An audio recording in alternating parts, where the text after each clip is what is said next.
1. You will hear a man telephoning a sports club to ask about membership and facilities. First, you have some time to look at questions 1 to 4.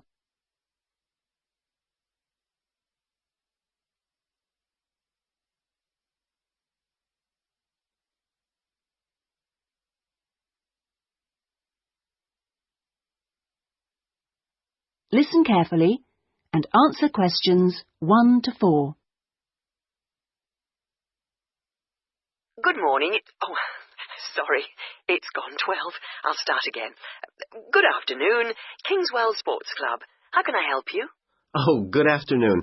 I was wondering if you could give me some information about membership and facilities. Of course. What would you like to know? Do you have tennis courts, for example?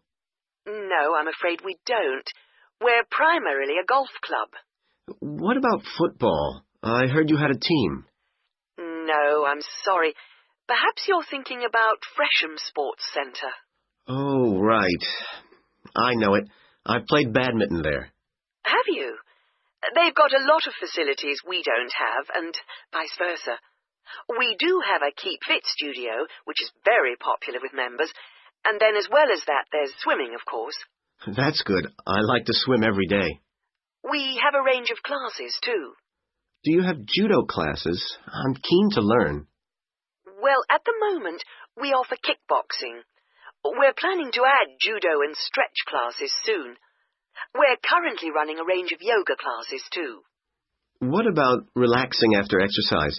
I assume you have a restaurant or something? At the moment, we've got a salad bar, which is very popular. We'll also have a fully licensed restaurant by the end of the year. Sounds good. Before you hear the rest of the conversation, you have some time to look at questions 5 to 10.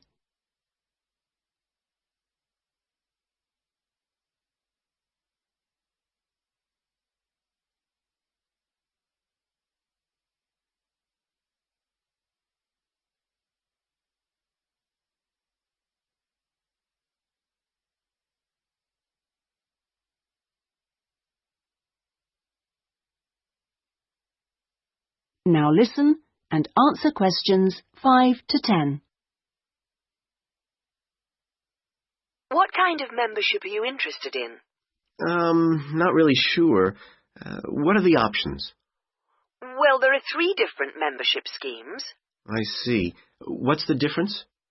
Well, the first one's called Gold, and you can use all the facilities at any time of the day or week. You can also join in as many classes as you like for free. That sounds good. Is it very expensive? Well, you pay a £250 joining fee, and then it's £450... Oh, no, I'm sorry. It's just gone up by £50. Sorry about that. It's now £500 for the annual subscription fee. Right, got that. And what's the next type? Well, that's silver. It's the same as gold, except you have to pay a small fee of £1 per lesson for any you do, and you can only use the centre at certain times. I see. So when exactly? You can only use the facilities between 10 a.m. and 4:30 p.m. So I couldn't use the pool at 8 in the morning or evening then? That's right. Okay, and the price for that? Is the joining fee the same as for gold? Actually, it's slightly less than the £250. It's £225, but the annual fee is only £300. Does that sound more like what you want? Well, it's still rather more expensive than I thought. I'm a student here in England, and I'm only here for 6 months. Ah, then the bronze scheme would probably suit you best. How is that different? Well, some of the facilities have restricted use. And do I have to pay for classes? Yes, it's £3 for each class you join. I see. And what are the hours then? Between 10:30 and 3:30 weekdays only, and you pay a £50 joining fee. The annual fee is £180. It works out at £15 a month, so that would be quite a lot cheaper. Oh, that should be all right. I could come in my free periods. What do I have to do if I want to join? Well, we book you in for an assessment with an instructor who will show you how to use all the equipment. If you want to organise a trial session and look around the centre, you'll need to speak to David Kinchley. Could you spell that, please? Yes, David, KynchleY.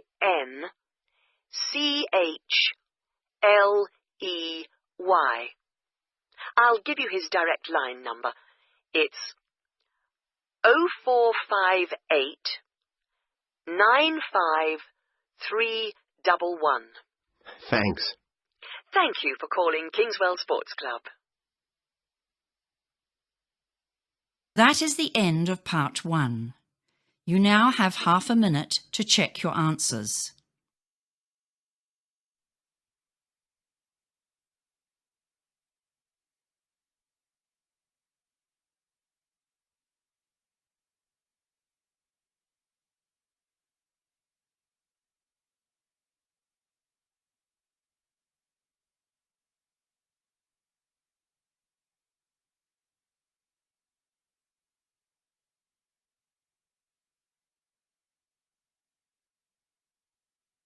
Now turn to part 2. Part 2. You will hear a local radio broadcast about the Rivendell City Theatre. First, you have some time to look at questions 11 to 16.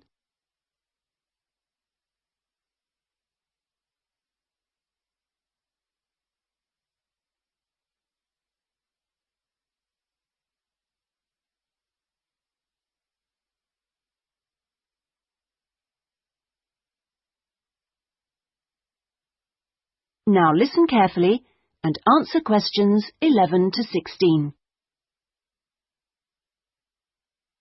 And here on Radio Rivendell, we have Lynn Rawley, the Public Relations Officer of our own Rivendell City Theatre. Hello, Lynn. Hello.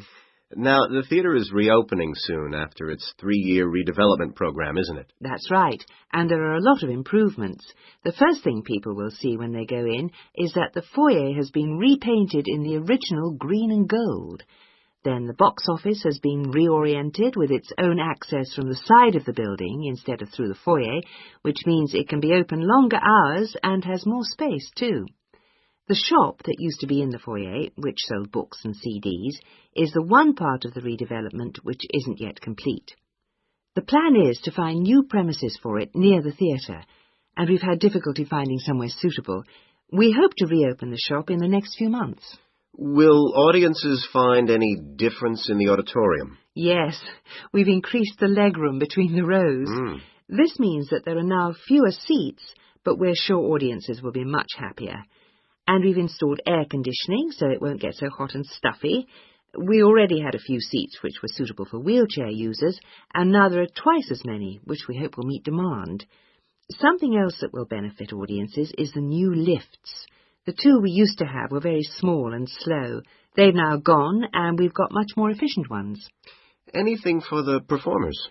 Yes, we've made a number of improvements backstage. The small, dark dressing rooms we used to have been converted into 2 large, airy rooms, so they're much more comfortable now.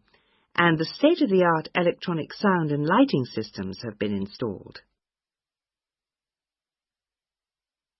Before you hear the rest of the talk, you have some time to look at questions 17 to 20.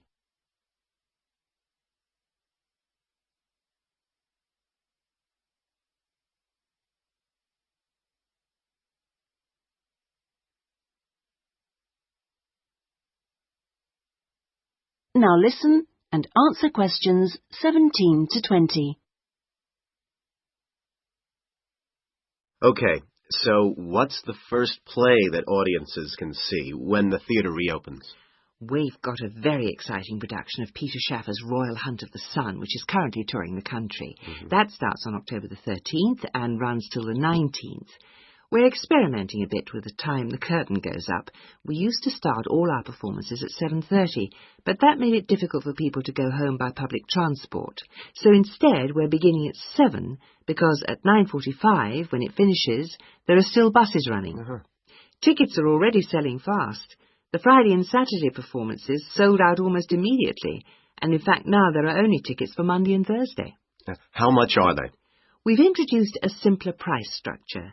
Ticket prices used to range from £6 to £30, but now they're all £18.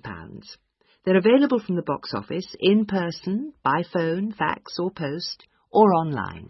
Okay, Lynn. Now, if you'd like to give the contact details for the theatre so that our listeners... That is the end of part 2. You now have half a minute to check your answers.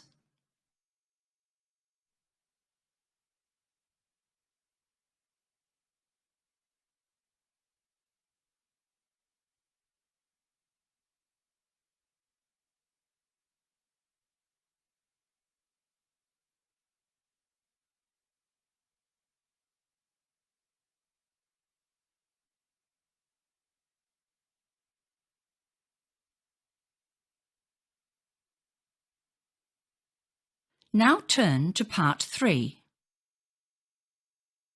Part 3. You will hear a man inquiring about college courses. First, you have some time to look at questions 21 to 25.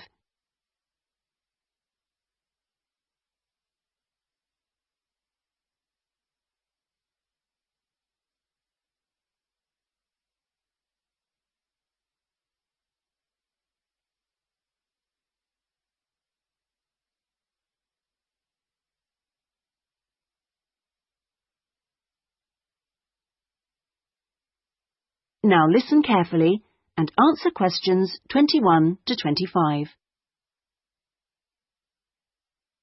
Hi, can I help you?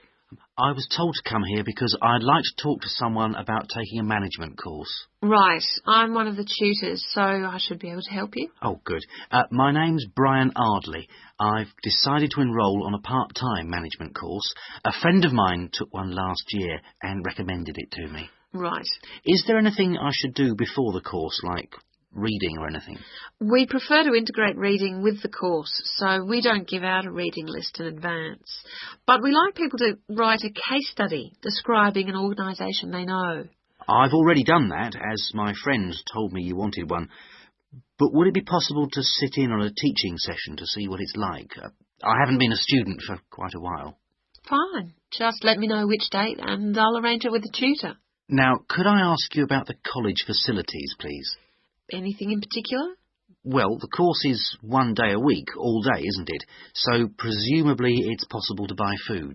Yes, the refectory's open all day. Does it cater for special diets? I have some food allergies. Provided you warn the refectory in advance, it won't be a problem. Good. What about facilities for young children? I'd like to bring my daughter here while I'm studying. How old is she? 3. Then she's eligible to join the nursery, which is supervised by a qualified nursery nurse. The waiting list for a place is quite long, though, so you ought to apply now. OK. I don't know if our careers advice service would be of any interest to you. Yes, it might help me decide how to develop my career after the course. The centre has a lot of reference materials and staff qualified to give guidance on a one-to-one basis. I noticed a fitness centre next to the college. Is that for students? It's open to everyone, but students pay an annual fee that's much less than the general public pay. And presumably the college library stocks newspapers and journals as well as books. Yes, and there's also an audio-visual room for viewing and listening to videos, cassettes and so on. Is there also access to computers? Yes, your tutor will need to arrange with the technical support team for you to get a password, so ask him or her about it when you start the course. OK. Before you hear the rest of the conversation, you have some time to look at questions 26 to 30.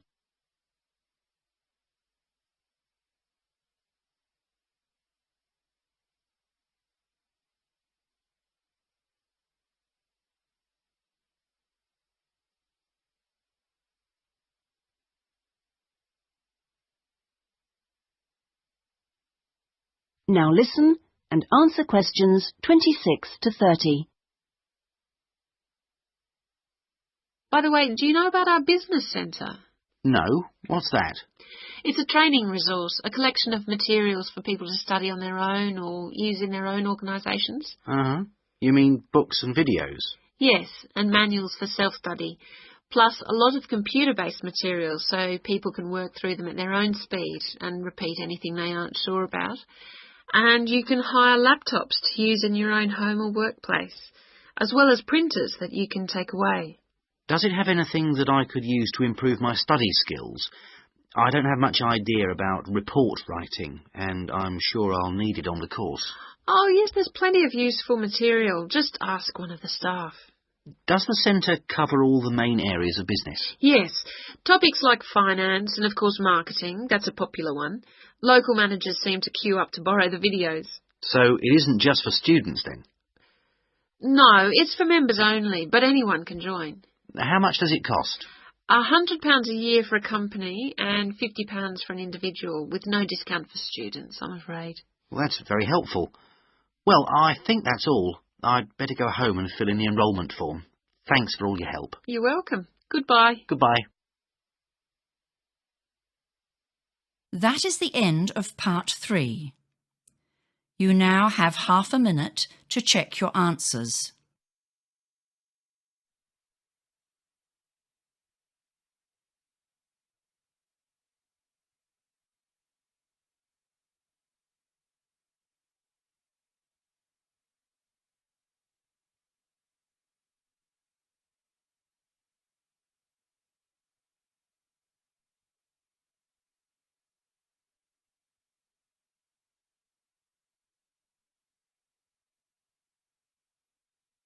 Now turn to part 4.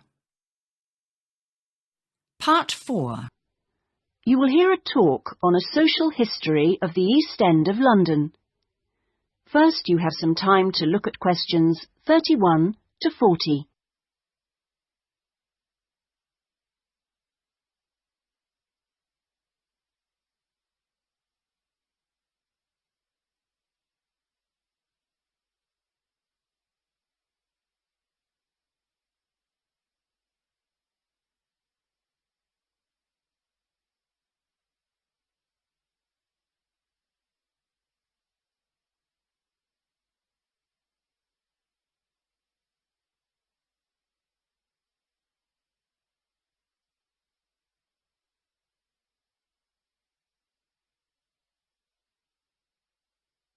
Now listen carefully and answer questions 31 to 40. In the last few weeks, we've been looking at various aspects of the social history of London. And this morning, we're continuing with a look at life in the area called the East End. I'll start with a brief history of the district and then focus on life in the first half of the 20th century.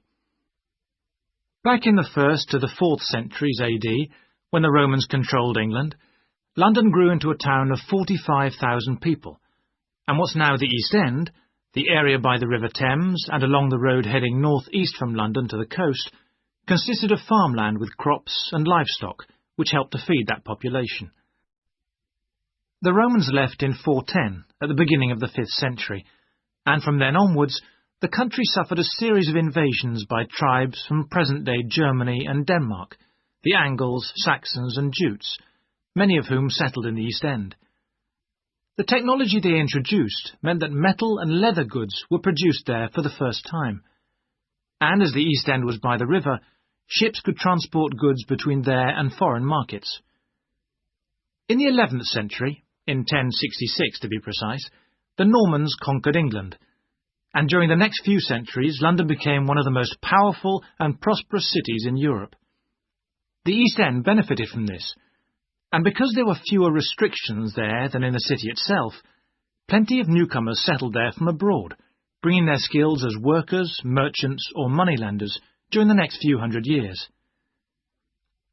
In the 16th century, the first dock was dug, where ships were constructed, eventually making the East End the focus of massive international trade. And in the late 16th century, when much of the rest of England was suffering economically, a lot of agricultural workers came to the East End to look for alternative work. In the 17th century, the East End was still a series of separate, semi-rural settlements. there was a shortage of accommodation, so marshland was drained and built on to house the large numbers of people now living there. By the 19th century, London was the busiest port in the world, and this became the main source of employment in the East End. Those who could afford to live in more pleasant surroundings moved out, and the area became one where the vast majority of people lived in extreme poverty and suffered from appalling sanitary conditions.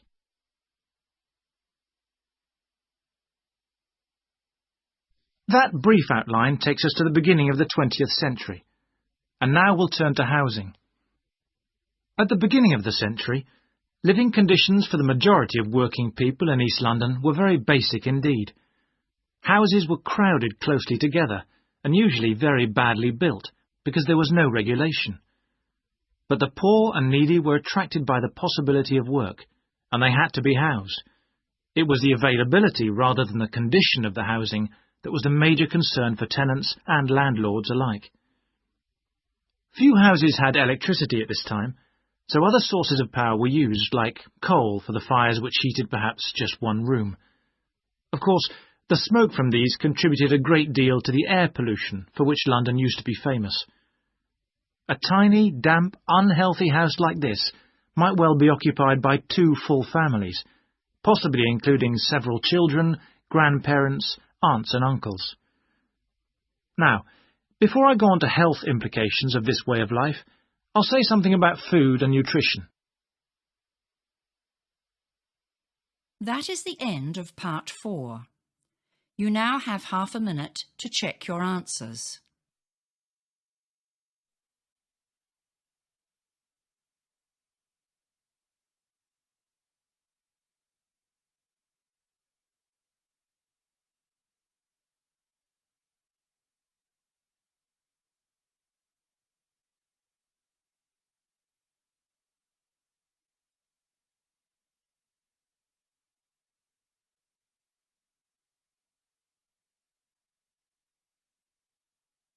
That is the end of the listening test.